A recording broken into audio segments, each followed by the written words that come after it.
삼촌 때문에 형과 함께 병사로서 입대당하고 PTSD가 온 척한 병사와 대화를 하며 편지를 조달했으며 친구를 대신해 와인 헤드샷을 맞았고 턱거인이 되었다는 이유로 라가코 마을에 끌려갔었던 팔코 그라이스는 어른들이 지멋대로 만든 세상에서 가장 많이 가스라이팅을 당한 인물이다. 그는 갑옷거인의 차기 계승자 중 한 명이면서 동시에 같이 경쟁을 하고 있던 가비를 짝사랑하던 인물인데 전쟁에서 이겨 시끌벅적할 때 안 들릴 줄 알고 말 한 번 생각 없이 툭 내뱉었다가 분위기를 착낸 주범이기도 했다. 이때 라이너에게 정신을 얼얼할 정도로 가스라이팅을 당했는지 이후에도 정신을 못 차리고 병원에서 또 이용당하여 결국 라이너와 에렌의 만남을 성사시킬 때 싱글벙글 웃으며 성사시켜줬다. 맞냐? 아니? 국적은 말의 제국, 출생지와 거주지는 레벨리오 수용구다. 키와 몸무게는 140cm에 34kg고 847년부터 849년까지는 훈련병, 이후로는 전사대 후보생으로 있다가 연합으로 들어갔다. 가족으로는 부모님과 형인 콜트 글라이스가 있고 작가는 팔코를 만들 때 미드 브레이킹 배드에 나오는 등장인물 제시 핑크맨에서 영감을 받았다고 했다. 글라이스 가문의 결백을 증명하기 위해 가족을 지키고자 전사대 후보생이 된 콜트는 짐승 거인이 될 뻔한 캐릭터다. 그는 군인으로서 복무하며 매번 충실히 임무를 다했고 슬라바 전투가 끝나 돌아오는 열차 안에서 모두와 즐겁게 떠드는 소시민 같은 인물이었다. 게다가 그는 레벨리오에서 비극을 맛봤는데도 불구하고 총을 먼저 잡은 것이 아닌 주변 사람들의 손을 먼저 잡은 이타적인 마음이 몸에 배어있어서 파라디섬에 갔을 때도 적들을 죽이기보다 동생을 보호하는 데 힘을 썼지만 결국 동생이 거인화에 휩쓸려 안타까운 죽음을 맞이했다.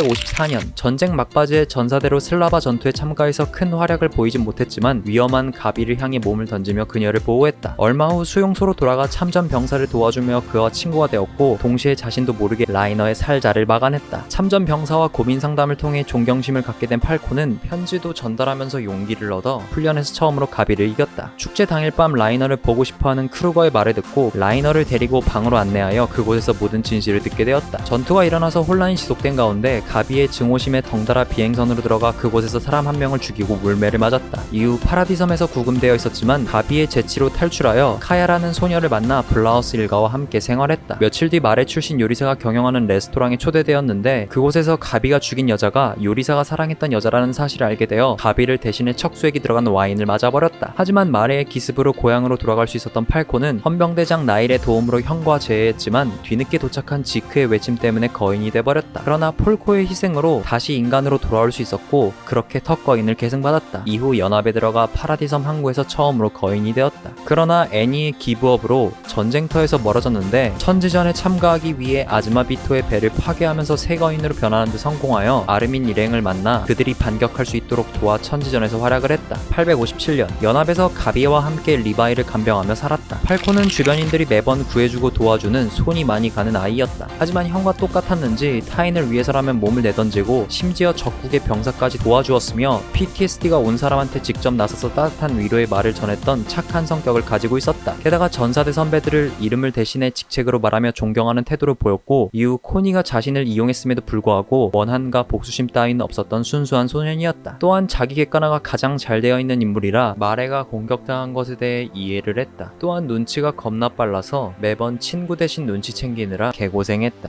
그는 거인을 이어받기 위해 고된 훈련을 견뎌왔고 슬라바 전투에서 살아남을 만큼 숙련된 전사였다. 턱거인을 계승받고 대체적으로 똑같은 능력을 가지고 있었는데 이전 계승자들과 외적으로 다른 점이 턱거인이지만 새의 부리를 가지고 있어서 날 수 있는 능력이었다. 등장 당시에는 체력적으로 전사대의 열등 테크트리를 타고 있었는데 정신적으로는 이미 성숙해서 주변인들의 격려와 도움으로 인해 손쉽게 고점을 찍었던 인물이었다. 특히나 팔코의 시선에서 어른들을 바라본 모습은 선과 악의 경계를 불투명하게 만들어 매번 팔코가 통수 맞을 때마다 그의 감정에 쉽게 이입할 수 있었다. 또한 팔코가 파라디섬에 왔을 때 가비의 완장을 버리는 장면에서부터 이들도 우리와 다를 바 없다는 행동을 보인 아이지만 어른을 이해하는 어른과도 같았다. 끝났다.